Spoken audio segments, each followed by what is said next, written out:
கலப்பை மக்கள் இயக்கத்தின் 10ஆம் ஆண்டு துவக்க விழா. சமூக செயற்பாட்டாளர் பி.டி. செல்வகுமாரின் கலப்பை மக்கள் இயக்கத்தின் 10ஆம் ஆண்டு துவக்க விழாவில் ஏழை பெண்கள் 10 பேருக்கு ஆட்டோக்கள் வழங்கி ஊக்குவிப்பு. பத்திரிகையாளர், திரைப்பட மக்கள் தொடர்பாளர், திரைப்பட தயாரிப்பாளர், நடிகர் விஜயின் PROவாக பல வருடங்கள் பணியாற்றி அவரது வளர்ச்சிக்கு துணை நின்றவர். சமூக செயற்பாட்டாளர் என பல்வேறு அடையாளங்களுக்கு சொந்தக்காரரான பி.டி. செல்வகுமார் நிர்வகிக்கும் சமூக சேவை அமைப்பு கலப்பை மக்கள் இயக்கம். ஏழை எளிய மக்களுக்கு நலத்திட்ட உதவிகள் செய்வதை நோக்கமாக கொண்ட இந்த அமைப்பின் 10ஆம் ஆண்டு துவக்க விழா 3/11/2025 அன்று மதியம் சென்னை டி நகர் சோஷியல் கிளப்பில் நடைபெற்றது. நிகழ்வில் ஆட்டோ ஓட்டும் அனுபவம் உள்ள ஏழை பெண்கள் 10 பேருக்கு ஆட்டோக்கள் வழங்கப்பட்டது. இந்த நிகழ்வில் பணியாற்றி பயணிகளுக்கு ஆட்டோக்கள் வழங்கி பேசிய பி.டி. செல்வகுமார், பத்திரிகையாளராக இருந்து நடிகர் விஜயின் PROவாக இருந்து அவரது வளர்ச்சிக்காக 27 வருடங்கள் உழைத்து சமூக சேவைகளில் ஈடுபட்டு வருகிறேன். பிறந்தோம் வளர்ந்தோம் வாழ்ந்தோம் என்பதோடு நின்றுவிடக்கூடாது என்பதை மனதில் கொண்டு சமூக சேவைகளை முன்னெடுத்து செய்வதற்காக கலப்பை மக்கள் இயக்கம் தொடங்கினோம். தொடங்கிய போது இவரால் என்ன செய்துவிட முடியும் என்றெல்லாம் கேலி கிண்டல் செய்தவர்கள் உண்டு. அப்படியான பேச்சுகளை எல்லாம் கடந்து 10வது வருடத்திற்கு வந்துள்ளோம். 10 பேருக்கு ஆட்டோக்கள் வழங்கி கொண்டிருக்கிறோம். எங்களுடைய உதவி திட்டங்களை ஏழை எளிய மக்களுக்கு, குறிப்பாக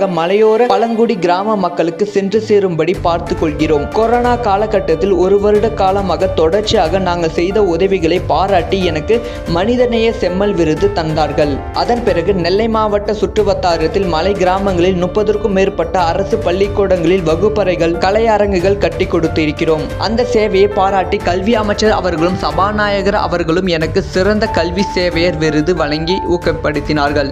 இதோ இப்போது 10ஆம் ஆண்டில் அடியெடுத்து வைக்கிறோம். இந்த நிகழ்வை சிறப்பாக நடத்த முடிவெடுத்து பெண்களின் உழைப்புக்கு மதிப்பளித்து ஏழை எளிய ஆட்டோ ஓட்டுநர் பெண்கள் 10 பேருக்கு ஆட்டோக்கள் வழங்குவதென தீர்மானித்து செயல்படுத்தியிருக்கிறோம்.